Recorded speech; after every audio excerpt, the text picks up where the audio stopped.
परिचय। लोहार लोहे को गर्म करने के लिए कोयला जलाता है, जिससे वांछित आकार देने के लिए हथौड़े से पीटा जा सके।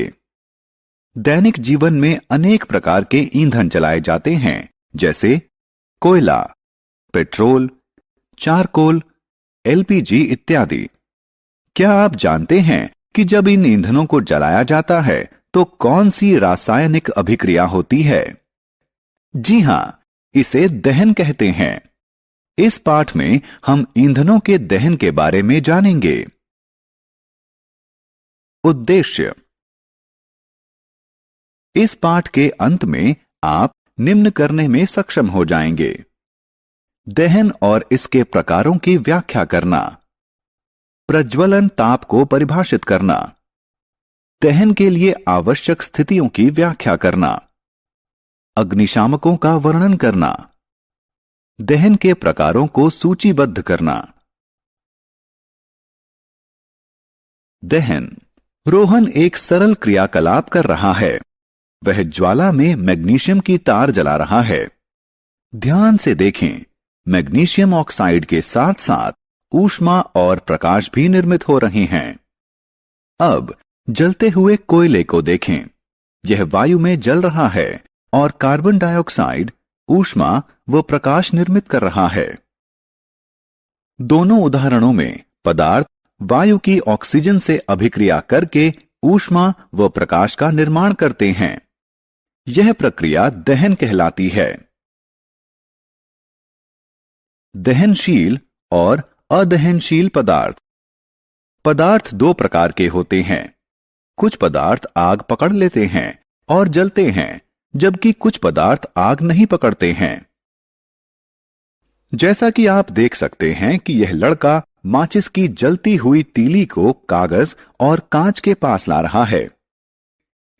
कागज आग पकड़ लेता है और इसलिए यह दहनशील पदार्थ कहलाता है।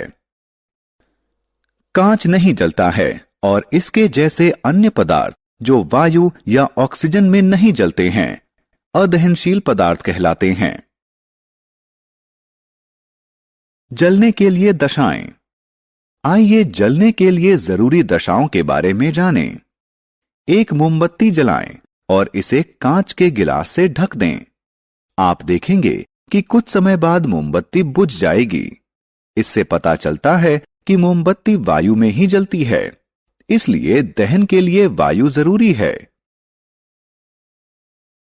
प्रज्वलन ताप। हमने अभी अभी देखा कि कागज तब जलता है जब इसे माचिस की तीली से जलाया जाता है। अब माचिस की जलती हुई तीली को लकड़ी के टुकड़े के निकट लाएं। लकड़ी का टुकड़ा आग नहीं पकड़ता है। माचिस की एक जलती हुई तीली लकड़ी के टुकड़े को जलाने के लिए पर्याप्त नहीं है, लेकिन इससे कागज शीघ्र ही जलने लगता है। ऐसा इसलिए है क्योंकि लकड़ी अपने प्रज्वलन ताप तक नहीं पहुंची।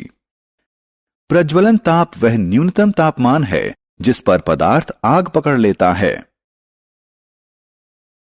ज्वलनशील पदार्थ। आपकी मां ने बताया होगा कि किचन में माचिस की तीली या लाइटर को एलपीजी स्टोव से दूर रखना चाहिए। ऐसा इसलिए क्योंकि एलपीजी आसानी से आग पकड़ लेती है। इसी प्रकार आपने पेट्रोल पंपों पर धूम्रपान न करें के बोर्ड अवश्य देखे होंगे। ऐसा इसलिए क्योंकि पेट्रोल भी बहुत आसानी से आग पकड़ लेता है, इसीलिए पेट्रोल पंपों पर धूम्रपान वर्जित होता है।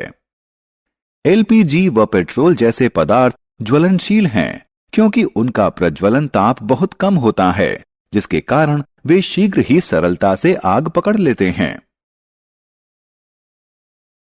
आग पर नियंत्रण करना। अब हम आग बुझाने के बारे में जानेंगे।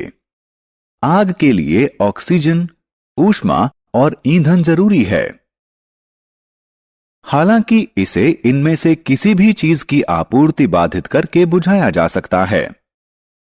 आपने अवश्य देखा होगा कि फायरमैन आग बुझाने के लिए आग पर जल डालता है और आग बुझ जाती है।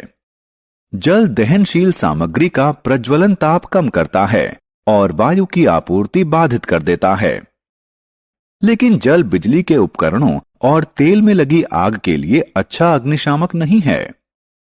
बिजली के उपकरणों और तेल में लगी आग के लिए अग्निशामक के रूप में कार्बन डाइऑक्साइड इस्तेमाल करना सबसे अच्छा है।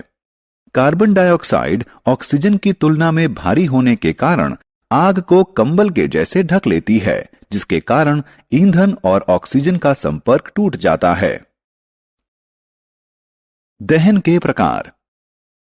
आइए अब हम दहन के प्रकारों के बारे में जानें। आप देख सकते हैं कि एक महिला किचन में भोजन पकाने के लिए एलपीजी प्रज्वलित कर रही है। एलपीजी शीघ्र जलने लगती है और भारी मात्रा में ऊष्मा देती है। इस प्रकार का दहन द्रुत दहन कहलाता है। जब सफेद फास्फोरस को कुछ समय के लिए खुली वायु में रखा जाता है तो यह आग पकड़ लेता है। इस प्रकार का दहन स्वतः दहन कहलाता है। जंगलों में लगने वाली आग और कोयले की खानों में लगने वाली आग स्वतः दहन के अन्य उदाहरण हैं।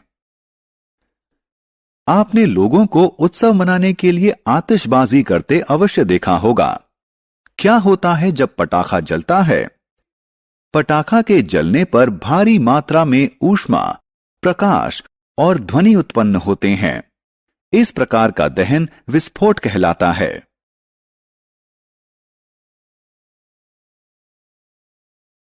सारांश। आइए हमने जो कुछ सीखा है उसे संक्षेप में दोहराएं। वे पदार्थ जो वायु में जलते हैं दहनशील कहलाते हैं। दहन के लिए ऑक्सीजन जरूरी है। कोई पदार्थ जिस न्यूनतम तापमान पर आग पकड़ लेता है उसे उसका प्रज्वलन ताप कहते हैं। दहन अनेक प्रकार के होते हैं, जैसे द्रुत दहन, स्वतः दहन, विस्फोटन इत्यादि।